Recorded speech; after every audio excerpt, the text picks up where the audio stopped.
വിവാദ പ്രസ്താവനകളിൽ വിജയരാഘവനെ ന്യായീകരിച്ച് M V Govindan. Jamaat-e ഇസ്ലാമിക്കെതിരെ നടത്തിയ വിമർശനങ്ങൾ മുസ്ലിങ്ങൾക്കും RSSനെതിരായ വിമർശനം ഹിന്ദുക്കൾക്കും എതിരല്ല. മുസ്ലിം വർഗീയതാവാദത്തിന്റെ പ്രധാനികൾ ജമാഅത്തെ ഇസ്ലാമിയാണ്. SDPയുടെയും ജമാഅത്തെ ഇസ്ലാമിയുടെയും സഖ്യകക്ഷിയാണ് കോൺഗ്രസ് എന്നും CPM സംസ്ഥാന സെക്രട്ടറിയുടെ വിമർശനം.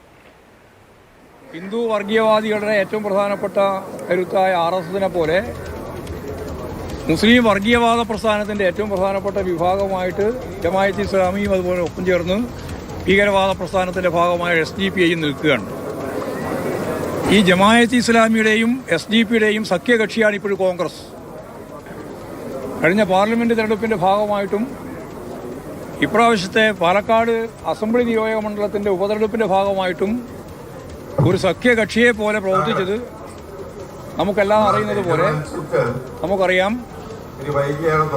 UDFും ജമാഅത്തെ ഇസ്ലാമും ആണ്. അപ്പോൾ UDF എന്ന് പറയുന്നത് പ്രത്യേകിച്ച് കോൺഗ്രസ് ഒരു സഖ്യകക്ഷിയെ പോലെ ജമാഅത്തെ ഇസ്ലാമിനെയും SDPയെയും ചേർത്ത് നടത്തുകയാണ്.